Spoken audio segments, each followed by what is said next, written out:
Namo Bhagavate Vasudevaya. Om Namo Bhagavate Vasudevaya. Om Namo Bhagavate Vasudevaya. Narayana Namaskritya Naranchaiva Narottamam Devim Saraswati Vyasa Tato Ulidaye Astapraye Astapraye Swavadrisu Nityam Bhagavata Sevaya Bhagavati Utamas Loke Bhaktir Bhavaiti Naistiki. Entonces saludamos respetuosamente a toda la corriente de sabios que han dejado fluir este torrente continuo de enseñanzas, de reflexiones, porque saben que tenemos preguntas, que tenemos un intelecto activo, deseoso de conocer la verdad, sabe que no nos gusta la mentira, sabe que podemos llevar una vida guiada por el sentido común, por la sensatez, por la solidaridad.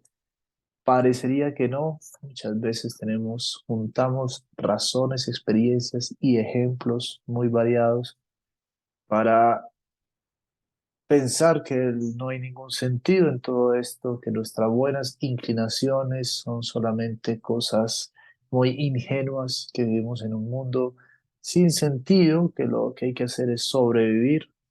Esa es una vida triste a la que nos podemos conformar, a la que nos quieren confinar, poniéndonos mucho miedo con respecto al trabajo, mucho miedo con respecto al futuro, mucho miedo con respecto a nuestras relaciones, nuestro cuerpo. Pero lo cierto es que la sabiduría viene a nuestro rescate si nos planteamos seriamente como estudiantes, como escuchas.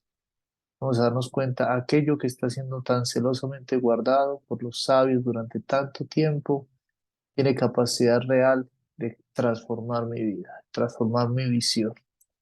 Y a eso nos reunimos, a escuchar, a recordar, participar, a reflexionar acerca de cómo guiar nuestra vida de forma consciente. Lo hemos visto la diferencia, de alguna experiencia tenemos de personas que manifiestan una mayor calma, un mayor sentido del humor, y personas llenas de perturbación, de envidia. Lo hemos visto en los demás y también lo hemos sentido en nosotros. El reto es entender cómo es que funcionamos para podernos mantener, alcanzar una estabilidad. El yoga lo plantea en términos del Bhagavad Gita como la característica primera de un practicante. Se vuelve alguien de mente estable, no se está perturbando. ¿Por qué? Porque entiende que hay una gran diferencia entre los acontecimientos externos y la visión interna. Ahora no solamente lo entiende, sino que además lo practica y ya lo empieza a vivir. Es tan natural como para una persona que sabe tocar muy bien un instrumento, el piano que es tan bonito, o el saxofón, cualquiera de estos. Alguien que ha tocado una pieza de cierta complejidad y la ha tocado durante 20 años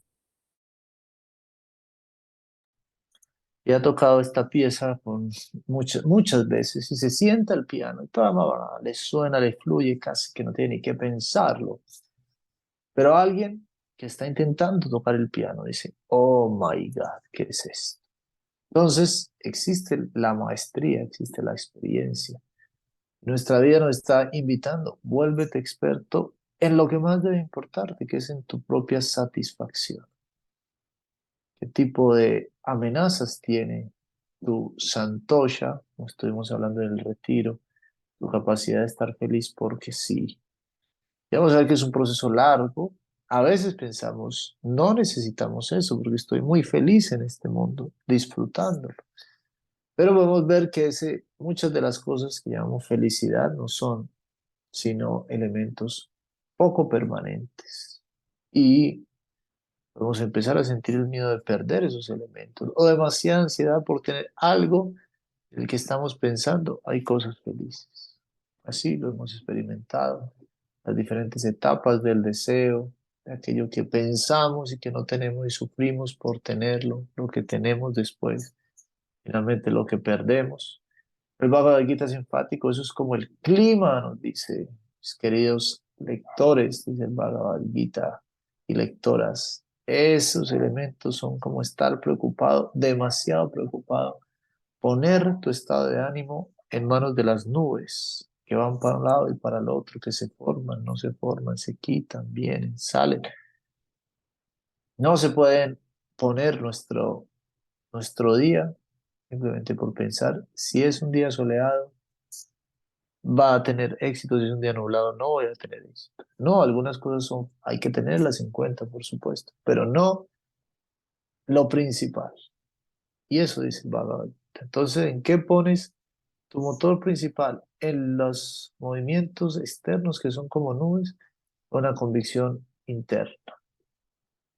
La tradición de los famosos cuentos, de los encuentros, de las escenas de los discípulos con los maestros, hay uno bastante chévere donde se expone la vida de un super guerrero.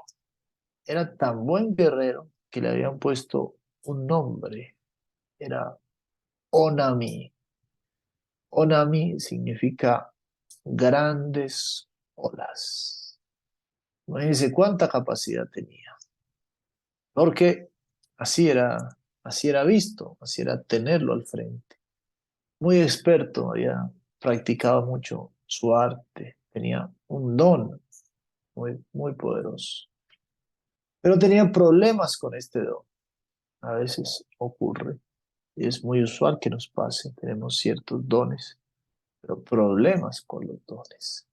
Y es justamente cómo nosotros vamos a utilizarlos, cómo lo vamos a poner al servicio de los demás, o cómo vamos a dejar que solamente enciendan nuestro ego más y más, lo pongan más alto, aparentemente más alto, o como también a veces nos volvemos retraídos al respecto. Y era para él muy complejo justamente porque no sabía cómo ponerlo en el público, ante el público, en relación con los demás. Ciertos complejos habían alrededor de esto. Entonces la característica de Onami era que era muy buen luchador mientras estaba en peleas particulares, en peleas privadas, pero cuando era una pelea pública, una lucha pública, este luchador era derrotado siempre, incluso por los recién llegados, por los nuevos, por los que no tenían ninguna experiencia. Y entonces estaba afligido porque había un gran contraste. Dice, yo sé que dentro de mí está semejante poder, pero no soy capaz de ponerlo en el contexto adecuado. Me sobrepasa. Y entonces siempre vamos a encontrarlo como una muestra de educación, de sensatez, de confianza, de bendición, como una muestra de que nuestra vida va bien, tenía a quién preguntarle. Esa es la gran fortuna. No importa la situación, el problema, tenemos a quién recurrir, famoso ashram, nuestro refugio. Y por eso el yoga es muy enfático, donde está puesto ese lugar donde recurres, donde sientes confianza, donde has construido a lo largo del tiempo unos lazos de entendimiento profundo, de sabiduría. Muchos lazos hay, muchos son muy sentimentales, demasiado basados aparentemente solo en una simpatía, pero son transformadores. Dice que nuestros lazos deben ser transformadores. Necesitamos a quién ayudar, con quién compartir, cuando vamos a ayudar a otros y quién nos ayuda. Ese es quien nos ayuda a nosotros. Entonces, este Onami tenía muy buena fortuna y tenía a quién recurrir, donde se conectaba con la fuente de los sabios. Y justamente entonces fue donde su maestro fue a que por favor le ayudara. Y el maestro, eh, entrega una serie de prácticas, un sadhana, unos ejercicios para que nosotros realicemos en diferentes niveles de intimidad y según la necesidad. Nosotros recibimos mantras para cantar de parte de los maestros, recibimos indicaciones generales de sus palabras y también indicaciones particulares. Entonces el maestro le dijo, no entiendo por qué a ti te pasa eso si tu nombre es Onami, las grandes olas. Y para liberarte de esto, entonces vas a hacer lo siguiente, mi querido Onami. Quiero que te sientes a meditar y lo que vas a hacer es que vas a meditar justamente en que eres una ola. Y eres una ola que es constantemente manifestada por el inmenso mar.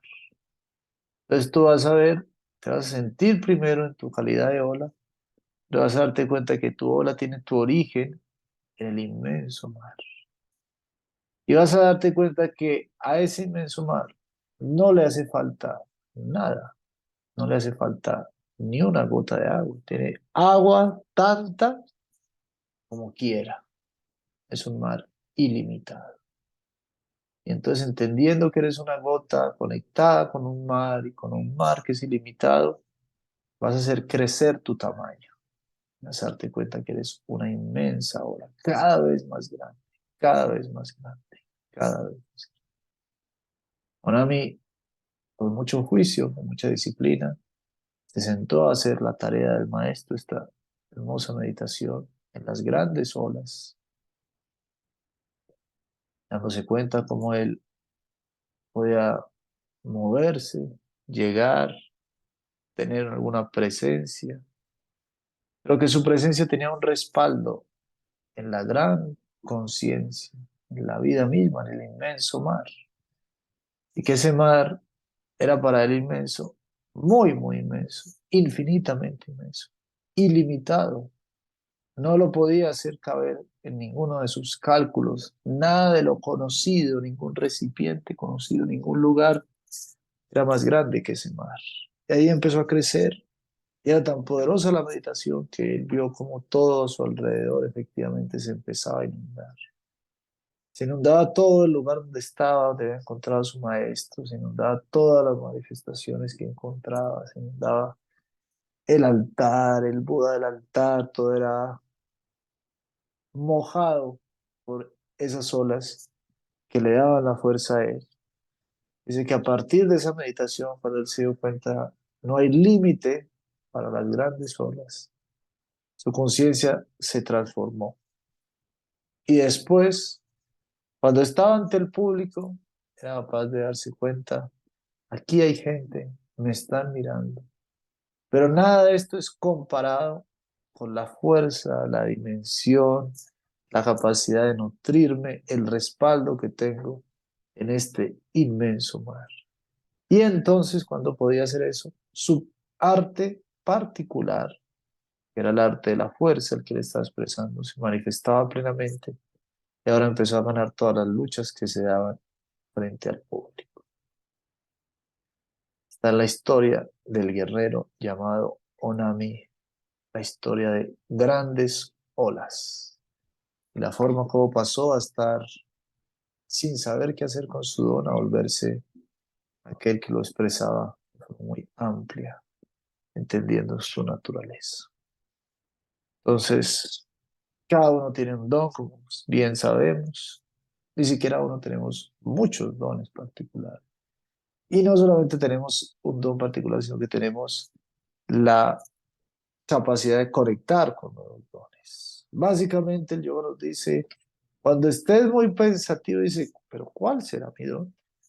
Es el don mismo, es la vida, la conciencia en sí misma, es una capacidad conectora, sensible, amigable, el hecho de mover los dedos, el hecho de poder sonreír, tiene un súper impacto. Entonces podemos estar confundidos, claro. Uno piensa, yo no tengo ningún don, ¿por qué? Porque me gusta correr, pero no hago el récord mundial en correr. Entonces, ¿qué tipo de don es ese? Pero eso es solo una medida del mundo. Es un espacio muy particular. Es alguien que es campeón del país, pero después puede no ser campeón de otras modalidades, en otras regiones.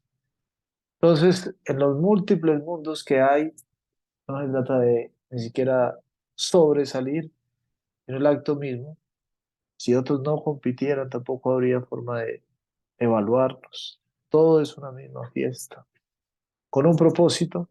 Ese es el, el sentido último. Uno puede maravillarse por cómo funcionan las cosas y hasta ahí es un nivel que todavía puede quedarse muy en lo externo.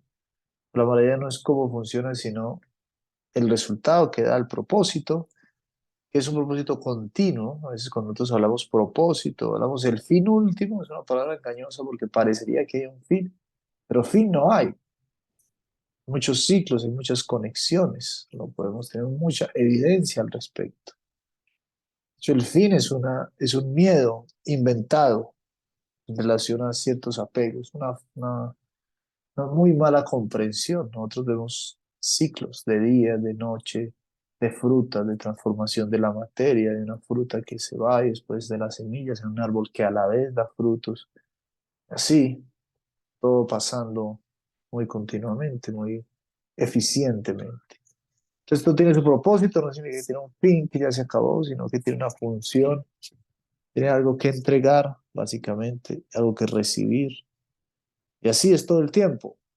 No hay que confundirse con las dimensiones, porque las dimensiones son ilimitadas para nosotros, no las podemos medir. Eso va a ser siempre un gran problema.